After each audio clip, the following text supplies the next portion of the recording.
Okay, so in this video, I'm going to look through all of the other video of the counselling skills session, pause it at certain times, and reflect and explore, I guess, anything that's coming up for me, any feelings I have watching myself. It might explain why I've said something or what I was trying to do, and anything else really. So without further ado, we will crack on, and I will play it from the beginning. Okay, cool. I'm not going to do like a full contract or anything like that because we've kind of talked about stuff. But basically, you got 50 minutes, Sass, and the floor is yours. You can bring whatever you want. So before we go any further, I'll just explain what I meant about that contract thing. I did do a contract with Sass, the person, about what this is, about the fact that it needs to be fictional stuff. That I'd like her to act rather than draw from real stuff. So in that sense, there was a contract. What I mean there is there's no contract for the purposes of the role play. To be honest, with the video recording, I just wanted to crack on. I was quite self-conscious, maybe a bit nervous, and wanted her to start exploring, to be honest, so I could start focusing on her and what she's bringing and how to respond and offer the core conditions to her, rather than, I guess, focus on the self-consciousness of doing a contract which is kind of false. Even more false, really, because it's not a real one. That was it. I didn't want to kind of add another layer to the role play, basically. Okay, cool. Well, I've had an interesting week so far. It was my younger sister's baby shower this week, which was nice because I got to go home. I'm trying to pause it this often throughout the whole thing because we'll be here all day, but you probably noticed that Sass is a little bit out of sync. The audio and the video aren't entirely aligned. I didn't actually realise this until a few seconds into the session, maybe around this time actually. And I guess I had a split-second decision to make as to whether or not I stop the session and talk that through with her and we can try and troubleshoot it, or just carry on as normal. I was conscious that she was giving her time to this and she'd put time aside for it, and I didn't want to kind of make a big thing of it just in case we couldn't fix it. You see, in the moment, I just thought I'll roll with it. I'll try and swing it as good practice for working remotely, because sometimes with real clients, the audio and the video can be slightly out of sync, and sometimes if it's that bad, you might need to say something. Usually if there's an echo, I'd say something, but I don't usually say it if it's out of sync because I can usually just crack on and I don't think it really has an impact. And I decided to go with that here because that's probably what I would do with a real client. It's not ideal for the purpose of the course, but I just thought I'd explain that. See a lot of my family, and it's just really exciting because we're like the oldest in our generation, so we've got quite a lot of cousins, and so this is like the first person in this generation to be like having a child. So that's quite it's just exciting for the whole family. Like all my aunties and uncles around, and my nana and granddad were there, and it was just a really nice time. I think. Sounds lovely. It was nice. I think it's definitely interesting because I don't live near them.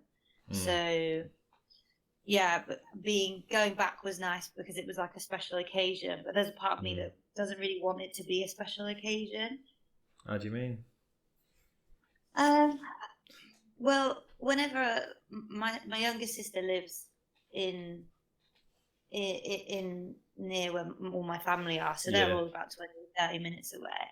Okay. Whereas I'm about 3 or 4 hours drive away. So every time I go back, it's lovely because it feels like we're all making like a lot of special time for each other.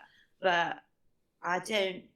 For them, it's just like an everyday. Like they see each other at weekends and they see each other in the weekdays, and I don't know. There's a part of me that feels like maybe I'm missing out on something, not being as close to them. And then obviously she's pregnant now; she's having a baby. So am I gonna then like miss out on that part of my family's life? It sounds really lovely. Like when you go back and see that. I get what you mean by it being a special occasion now. I think like almost because it's not all the time. It's really special and nice. But then I don't know. It sounds like there's a bit of sadness that it is such a special thing because it's not all the time because you'd like to see it more. Yeah, definitely. And I think So like, yeah, she said that earlier on about it being a special occasion, and she doesn't want it to be. Um, yeah, I just wanted to understand what she meant. I guess in the moment, I wasn't entirely clear what she meant by that. I suppose if I'd stopped for a few seconds, I'd have probably figured out what she probably means. But in the moment, I was a bit unclear, so I just wanted to check it out. And obviously, she explained it a bit more, and I've summarised my understanding, just to make sure that, yeah, my understanding is in line with where she's actually at. And it seems as though that was about right. And in which case, I guess she is perhaps able to feel free to explore that a bit further, or to go into more depth about her feelings in relation to that.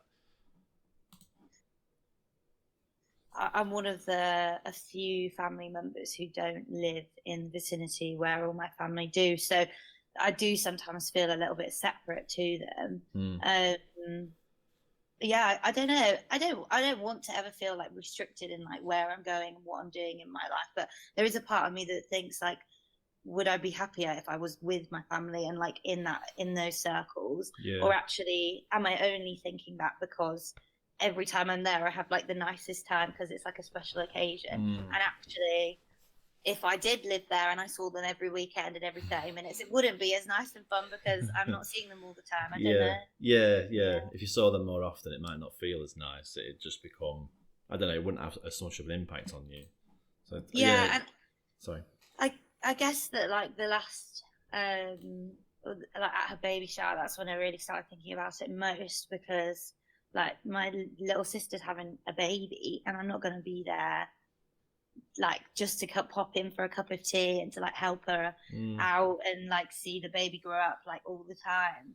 But like my mum is going to be there, my dad's going to be there, and Yeah, yeah, like our older brother's going to be there. So it, yeah, for me, it just felt like that's when it really hit me. Like, oh, maybe I do want to quite be back conscious there. about how animated I am when I'm listening to it. I'm not paying attention to the facial expressions that I'm making. Obviously, I'm doing non-verbals, which you probably noticed. Yeah, yeah. But I'm also pulling faces, which I'm not. I wasn't aware. I'm not aware that I do that, or I haven't been, and I do that. I mean, not that it's a problem, but that's just yeah, something I'm aware of. I seem to do that more often than I actually thought I did. I've got friends who tell me that I've got quite an animated face. I don't have a poker face, but yeah, I don't know.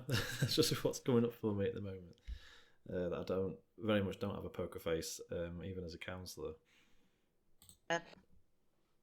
But Yeah, I'm not sure. yeah, it sounds like a tricky one. Like there's some Mm. sadness there. But it sounds like, I don't know. Like, what's your life like where you're at? You've not said you're particularly unhappy with your life where you're at, but it's just Yeah, no. like a tinge of sadness, I guess, when you kind of think about your life and your family back home.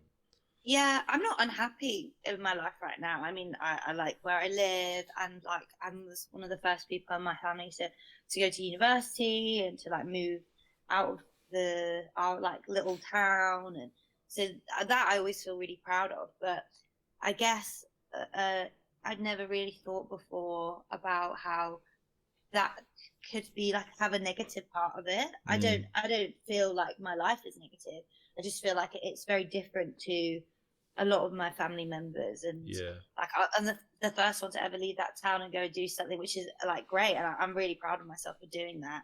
But at the same time, like maybe the reason that some of my family haven't done that is because they want to be all around each other. So yeah, yeah, yeah. Kind of it's mixed feelings. yeah, yeah, it's an interesting time. I'd not really thought about it like that before. So Yeah, yeah. You're kind of proud, but there's pros and cons, isn't there? And it sounds like it's quite hard to just come to a simple kind of conclusion about it, because there's yeah, like a jumbled up like mix of emotions in there.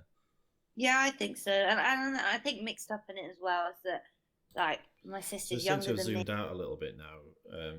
I think. And this I think this happens quite a bit with people, but it definitely happens with Sass, where initially, yeah, we talk about how lovely it was, but then the sadness, and we talk about the loveliness, but also the sadness. And I guess often when you explore things with people, they can get to the point, and it can be helpful to observe both of those things together. And I think in a minute or two, maybe I talk about how yeah, it sounds a little bit confusing, and we're not really talking about the direct feelings anymore. We're talking about her feelings about the whole situation, if that makes sense. So rather than happiness at seeing them, sadness that she doesn't see them that often, the kind of almost meta feeling of confusion about that mix, the fact that she can feel both of those about the same situation. I don't know. I'm just observing that really. I don't really know what to make of that, but it's something that can happen quite a bit, and I feel as though it can be helpful to look at both of them together. You can say it's perhaps to do with configurations of self and stuff like that.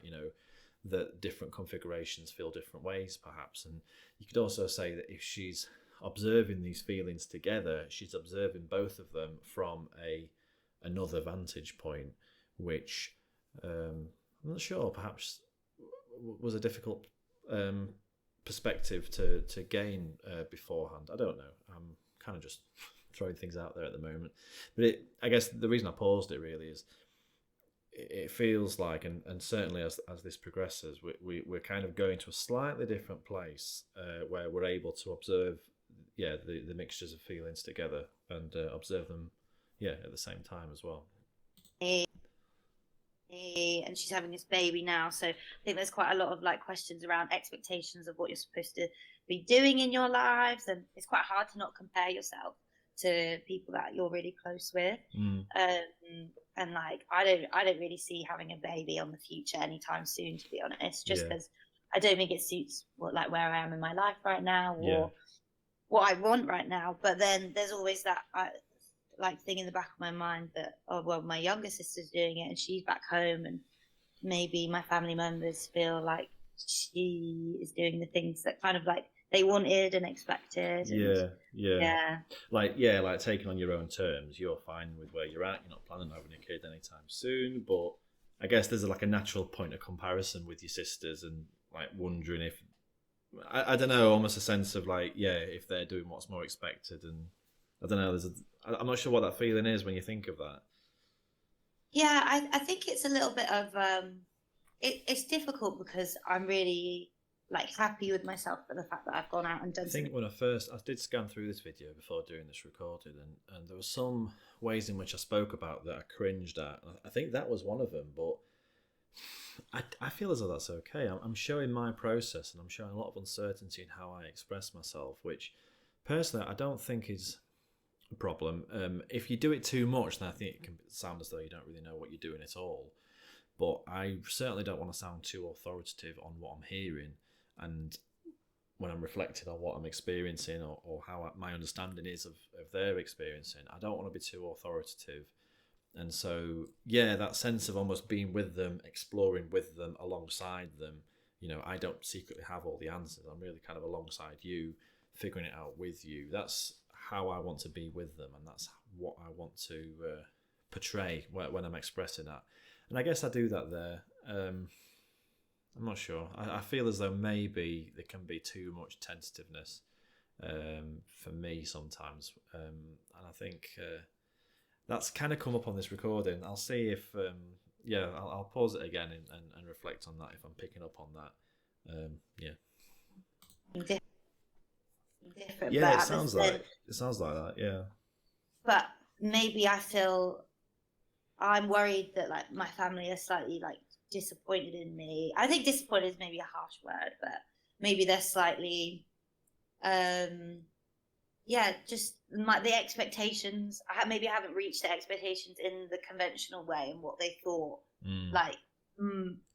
what's expected from people in my family. Like my nan and granddad got married at like 19 and they had kids there and then. Like my mum and dad had me and my sister like when they were pretty young, and so it's quite normal in my family to kind of stay in that town and have kids, and I'm I don't feel like I want to do that, but whenever I go home I always question whether maybe they wanted me to do that. Like when you look at it from your own perspective, it sounds like you're feeling okay with your decisions, but then almost looking at yourself maybe through their frame of reference, you're wondering how they like see you sometimes, or I don't know, is that right? Yeah, definitely. I think it's hard hard to gauge because they're never outwardly like, they never say like, oh, anything like we're disappointed. You know what I mean? So it's more about what I think they might be thinking, which is difficult to figure out. I should say, Sass, by the way, I usually say this at the beginning when I meet people. If I ever kind of summarize anything, hopefully it's in line with your experience and it's right. Yeah. So if it's wrong though at all, correct me. You know, there might be times when I've kind of not quite, or that I've missed the mark entirely. So like, you know, my honest kind of aim is to genuinely understand. So if there's anything not quite right, like, do let me know, because that's basically that. I just wanted to mention. Yeah, of course. yeah, that's absolutely fine. Don't worry.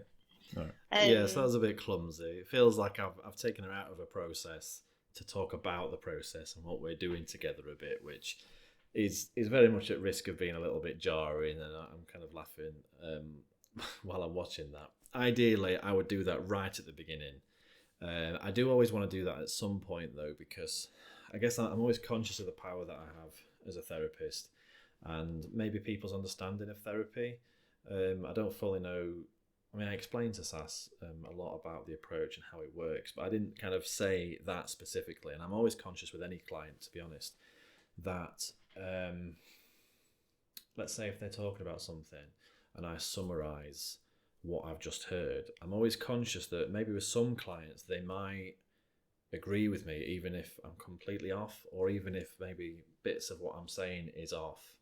They might, I don't know, they might find it difficult to correct me or tell me that I'm mostly right but a little bit wrong, or maybe completely wrong.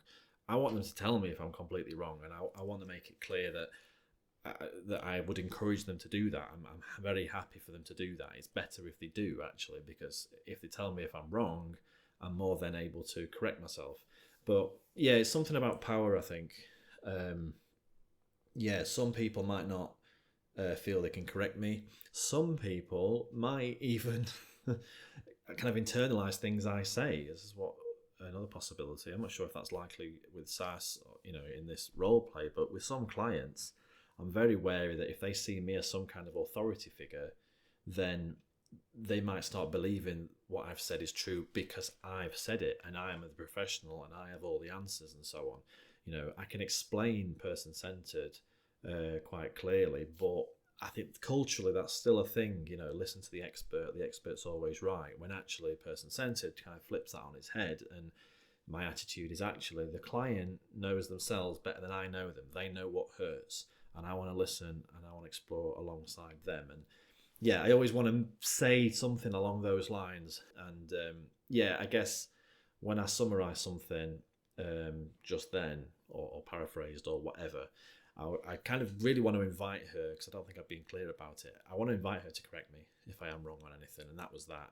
Ideally, like I said, I'd do it before the session, because that was quite clumsy and that is at risk of taking us out of the whole thing. But yeah, that was that anyway. Yeah, so I don't know. I think it feels like more, I'm thinking about it more now that my sister's pregnant, and like I'm kind of going home a little bit more and thinking about her life and my life and the differences there. It does sound tricky. It sounds hard to put your finger on. Like, I think sometimes there's, you know, something can happen, and even if, I don't know, you feel sad or angry or whatever, it's kind of straightforward if you just feel that. But it just sounds like there's just a mixture of different things. It's only from a certain angle, or when you look at it at a certain time, that you kind of start feeling some, I guess, feelings that are kind of at odds with how you feel about your life right now. Yeah, completely, because I'm not unhappy in my life and what I'm doing. So there's always that it's a weird feeling when especially when you go into an occasion that's like so happy and we're all like celebrating something really amazing. There was this like weird pang of like, oh, maybe I don't know how I feel about this, and that's strange, because it should be like really happy, and actually there's a part of me that was like, oh, maybe I want to be here and doing this, but I also don't. It's like a really weird oscillating feeling there. It's kind of changing. There's nothing fixed about it. I guess I can imagine that being quite confusing at times. Yeah, definitely, but it was still a lovely occasion, and it was nice to celebrate with them and see my family, and It was my nana. It was nice to see my nana because she's Yeah, going to so be a we've great. stepped back again away from the happiness at seeing them and the sadness as well to looking at the whole thing and I guess the confusion about that movement of the different feelings. That's not something that anyone needs to do. I guess I'm just observing that we're looking at it slightly differently now. We could have gone into the sadness a bit more. I could have asked, like, what's that sadness like? Yeah, I mean, it developed how it developed, and it feels like a natural progression, at least for me. Yeah. Now, now, so that's really exciting. Yeah, yeah, Yeah. yeah. But yeah, and it sounds lovely. Like you, I don't know. Your face is lighting up, kind of thinking about it, especially your nana. Then, like it sounds like it's really nice to go back and see them all. Yeah, it is, and like I think it's interesting because I know quite a lot of my friends. Example of immediacy there, I think I would call it. Her the look on her face isn't part of her frame of reference, so I'm choosing to share a bit of how I'm experiencing her as she was talking about that. Again, it's not planned, it's not strategic. Like there's no reason other than simply being congruent with her in the moment about how I'm experiencing her. But it just felt like a nice thing to share. Are very close with them, mums and dads. Like they live actually probably like a lot closer to their extended family, but don't see them as much. And for living like 4 hours away, I generally see my family at least maybe like once a month or so. Yeah. Or either like I go to see them, or they come up and see me, or like we do some like trip together. Yeah. So I do put that like family very much at the forefront of, I guess, like my values and what I'm doing in my day-to-day life. Yeah. Which sometimes can be exhausting because I think like having to do a lot of trips and organize things, and it's sometimes not as simple, but it's definitely worth it. Yeah. But it's more faff than it would be if you were back there. But yeah, you love doing it. It's really it sounds really nice for you. Yeah, and maybe if I didn't live back there. Quite like this isn't a conscious thing, but a bit like alongside like having quite an animated face, like I mirror her almost not without thinking about it really, like when she was talking about going back and forth, and I seem to kind of do a little nod that she was doing, and this isn't deliberate, and I think if it was deliberate or like a conscious effort to mirror, then it'd be weird, but it's a byproduct of me really focusing on her and me really wanting to be with her psychologically and alongside her. And, these things come out inadvertently as a result of trying to do that, which I think that's the right way of doing it personally. When you're first starting though, as a trainee on placement, it's hard to trust the process in that way. I think it's really hard, maybe impossible to entirely trust the process of doing that if you've not been through the process a few times already as a therapist. I have, and so like with her and with clients in general, I really just focus on them, and a lot of the stuff I do to mirror and non-verbals and all the skills I use, to be honest, are not really thought about. It just feels appropriate in the moment, and I trust myself in the moment. But yeah, there's this hump I think that you often need to get over as a therapist, and I think the only way of doing it is experience. This hump of self-consciousness, of worrying about doing the right thing, of mirroring, non-verbals, paraphrasing, summarising. I don't know how you get past that other than just doing it enough to begin to trust the process and trust in yourself to focus on the client in front of you rather than doing the right skills. I've gone off on one there a bit more than I intended, but that's what's coming up. It wouldn't be as nice, like the fact that we make the time for each other now. I don't feel like when I was younger I probably didn't appreciate it as much, maybe. I don't think I appreciated it much at all. I mean, when I was in sixth form in high school, like I barely saw my parents because I was just out with friends all the time, and it was just great. Like I love my friends at home, and then when I went to uni, I think I realized like, oh, actually I have such a lovely family, and I really didn't like take the time to appreciate them when I was there. So I think it's so cheesy, but I think absence does make the heart grow fonder, and once you realize that and are in that space, I think it makes you see like the best things about those people that you love. Yeah, no, I get that. Yeah. I think I find that really relatable. I think it's kind of what a lot of people do. Like, I guess when they've got that newfound freedom, they kind of just take it and run with it and just get away from everything that, I don't know, all their childhood, and don't spend time. I don't know, maybe don't spend that much time with the parents, but then as they get older, they want to do that again. And it sounds like you've done that whole arc. You're in a place where, you kind of really appreciate seeing them again. But yeah, like you were saying, absence makes the heart grow fonder. It sounds like you're wondering if it'd feel as special when you see them if you saw them so often. Like, maybe it's special. It sounds like there's a part of you, maybe it's special because you don't see him as often, and that's why it's kind of hitting you so hard. Yeah, I think it's definitely difficult. I remember this when I was actually doing it, and I remember thinking to myself, I am talking for far too long. And I don't know if it's like a slight self-consciousness of being on the recording. I don't know. Sometimes I get it where, like, I kind of summarize or paraphrase something, or just try and check my understanding. But even I have the sense that I've not quite captured it, actually. And the best thing to do, I think, if I feel that way, is to be honest about feeling that way and checking out, is that right? I'm not sure if that quite captures it. And that would enable me to not speak for so long. Maybe just give a brief paraphrasing or a checking of my understanding, and then being honest about, I'm not sure if I've entirely captured that. What I seem to do here, and I do think it's probably partly to do the recording, wanting to, I don't know, perform well, which I want to try and avoid when I'm on a recording like this. But I don't know, I think there's a self-consciousness and there's a certain pressure there that can result in me falling into that. I don't know, it feels as though I've kind of summarised something and then I just stop mid-sentence and have another go. And I think I'm talking for the best part of a minute there, which, I don't need to be doing. It could have been a lot shorter. But yeah, there we go. Because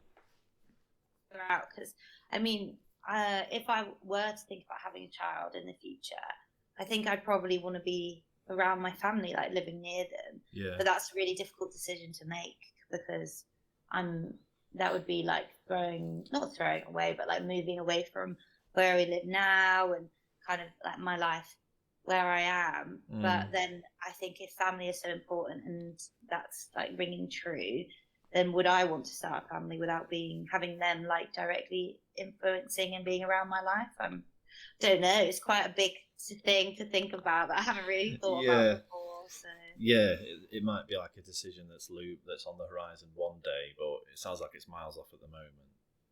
Yeah, but I think then I sometimes always really stress out about things like that, because that's something I'd not really thought about until now. And then it's like, actually, well, I don't really need to think about it now because maybe it's on the horizon. Yeah. But I can't stop thinking about it now because it's just in my brain going round. Right. But it's like, do I put the effort in to think about it, or do I just try and kind of like move past it? I don't know. Yeah. It's like, it's there. It's not kind of something you need to decide straight away, but kind of knowing it's there, even if it's in the distance, it's kind of like on your mind anyway. Yeah. And you're not really sure what to do with that. Yeah, I don't know. And I think it's like, I've not really spoken to my family about it before, because I don't know, I wouldn't want them to upset them by saying, I don't know, I feel like my life's very different up here, and I'm like, I'm not involved in your lives as much as maybe I want to. And I think if I was to ask them, they'd probably be like, no, it's fine, stay up there, and like we'd make things work, because I don't think they'd want to see me like change my life for them as such. Yeah. But I definitely think that, I don't know, I think that if I did live near them, they would, if I had a child, I think they'd want me to live closer. Yeah. But again, this is all hypothetical, so part of me's like, why am I even bothering thinking about that? Yeah. But it's like, there's lots of different kind of like ways of looking at it, in there, because like from their perspective it sounds quite clear. You kind of know or get a feel for what they want, but then it's kind of what you want, and that's a bit harder. Like, you really don't know.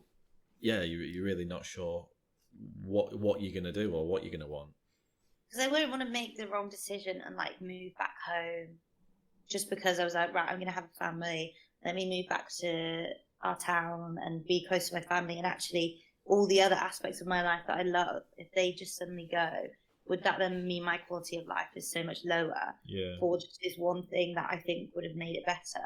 Or if I stayed up here and just carried on my life as it is now and had a family, would then I regret not making that decision to go back home? And actually, I knew all along, like I really wish I was close to my family. Yeah, and I guess it feels as like you just don't have enough to go on either way. Like it's just hard to know, what the answer is. Yeah, and I don't know. Other approaches, this is where the therapist might be tempted to, I don't know, do some kind of exercise or do something to bring about a solution, perhaps. And where person-centered is really quite different is I'm with her in that uncertainty and in that confusion and trying to capture that and trying to reflect that back to her. And a bit like what I said earlier, when you have that, when you can have someone really capture what you've just said, you can observe it, maybe not from afar, but from a couple of steps back. You're not in that anymore, not quite anyway. And you're observing it. And if you're observing it, that means you're in somewhere slightly different. And if you can observe it and observe these parts of yourselves that were right at the edge of your awareness a few seconds earlier, then, as an ongoing process, you can begin to perhaps explore a bit deeper, explore a bit more, and kind of come to some understanding that could lead you to, making a decision or simply just understanding things a little bit better. That's how I would say how person-centered is really quite different. I'm just with her in the uncertainty. I'm not trying to resolve it. I'm just kind of sitting with that and giving her a space to explore it.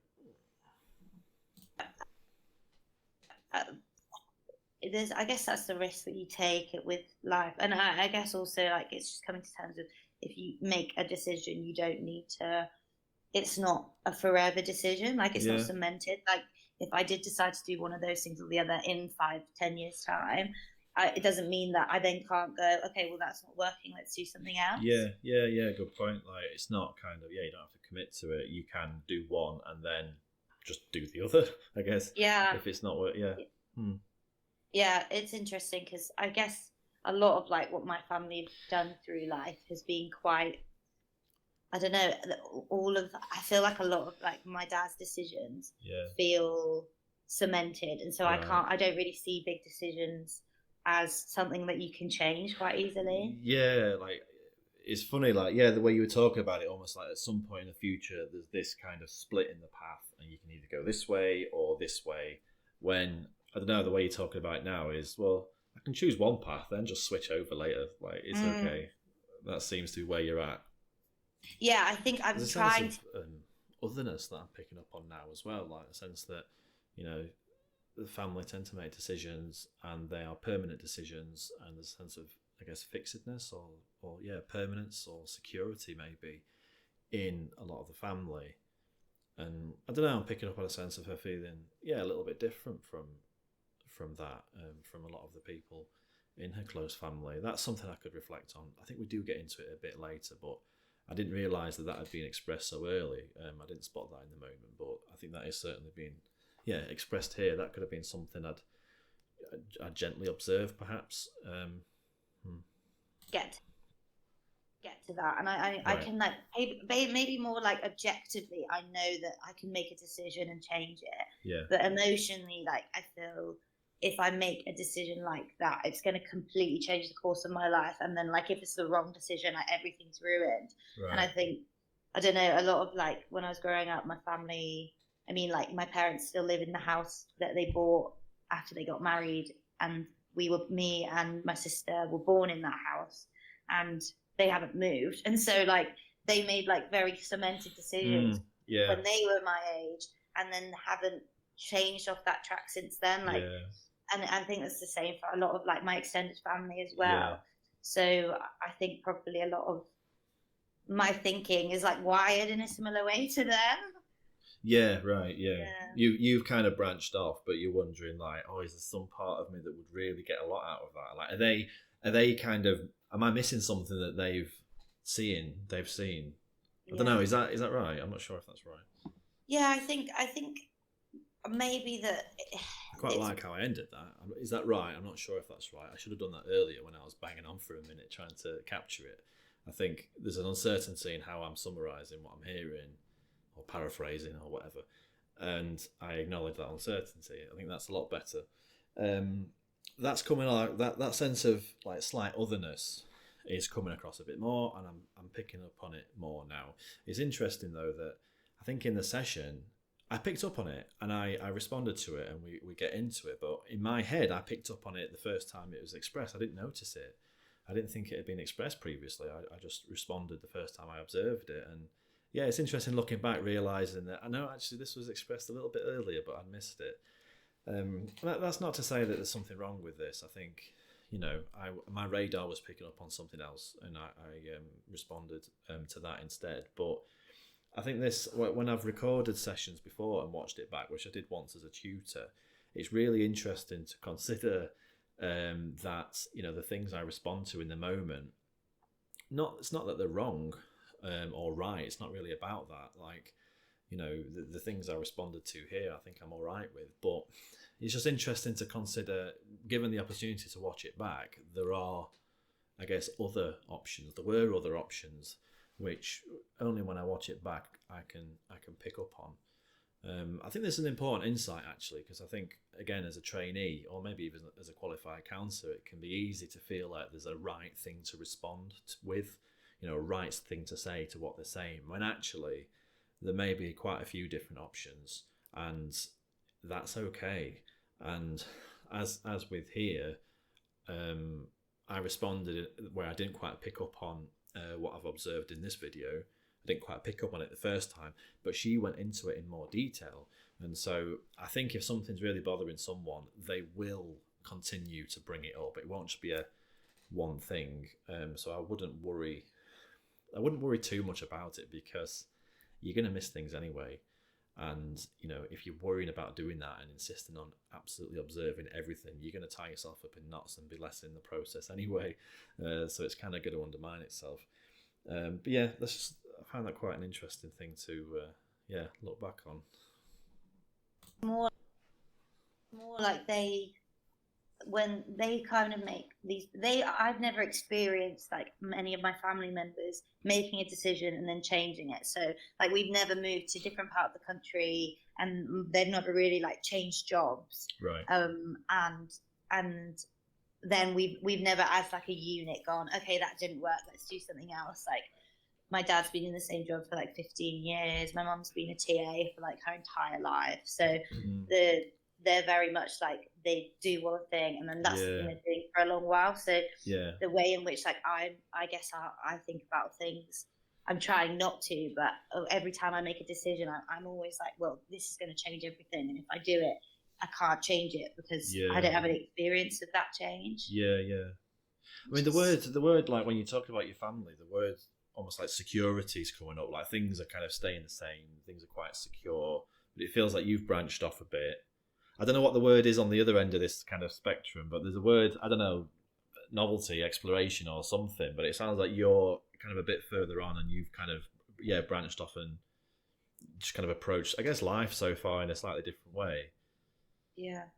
Yeah, and I think that being like, we're the oldest in like the generations, and like a lot of the world that we have lived in and grown up in is very different to, I guess, like our family members. So we're the first to try and do things. Like I was the first to go to university, and all my cousins are younger, so they're like in like high school, sixth form now. So a lot of them are like thinking about the next stage. So I feel like there's a lot of pressure on me and my younger sister about like what we are doing and the example that kind of set for our like relative family members. And actually, like I've done very different things to the rest of the family, and she's kind of done things kind of in a similar way to them. Right. And none of them have ever said like one was wrong or right. No. But it'll be interesting to see what my cousins kind of do, whether they move out or whether they stay in the same area. And but yeah,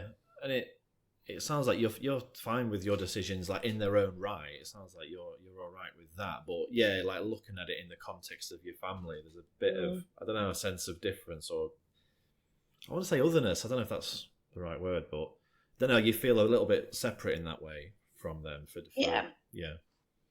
Yeah, I do think I feel a bit separate, and maybe, yeah, like the events, whenever we have like little events, it kind of hits home like, oh, my life is very different to a lot of my family members. And I don't think I wish for anything different. Like, I remember when I was growing up and going through school, and I thought like, oh, all these people who are mean right now, they're just going to get stuck here and do nothing with their lives, and I'm going to go and do something great and not live in this town anymore.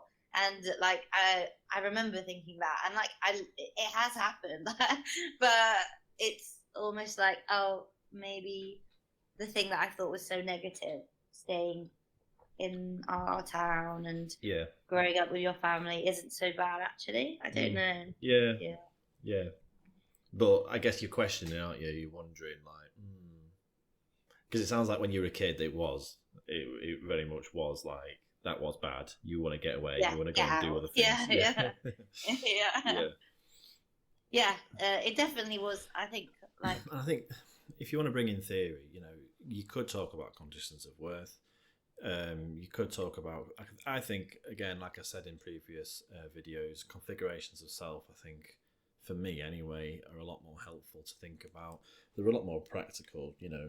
You can observe with Sass, there's a part of her that, is genuinely really happy with her life, and she's happy with how things are going. But then there's other parts of her that sometimes really feels quite sad when she goes home and wonders about that, and observing the different parts. And I guess the seeming contradictions between those parts and the confusion that can arise from that, I think that, for me, is quite a useful concept to draw from. I wouldn't talk about configurations of self in the session, though. I'd just kind of talk like that in relation to the client being made up of different parts that appear slightly contradictory, and it's a bit confusing.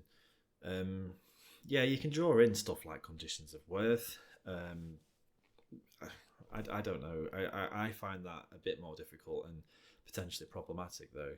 I don't want to have fixed ideas. Let's say if Sass is a real client, I don't want to have fixed ideas about what Sass's conditions of worth are, and build up this image of her and her life. And I don't want the concepts to get in the way of her. I want to listen to her and be with her, and that is the best way I can serve her and offer her a helpful space, I think.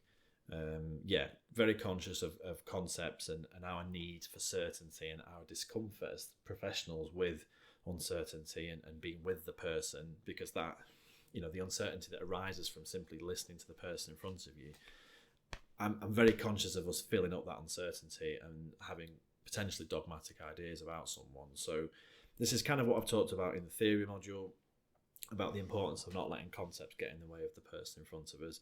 Configurations of self, though, I do find really helpful. It's a helpful way of looking at people, because often in therapy, when a client comes for therapy, there are likely to be feelings over here, but then some part of them feels like this, and then there might be feelings about feelings.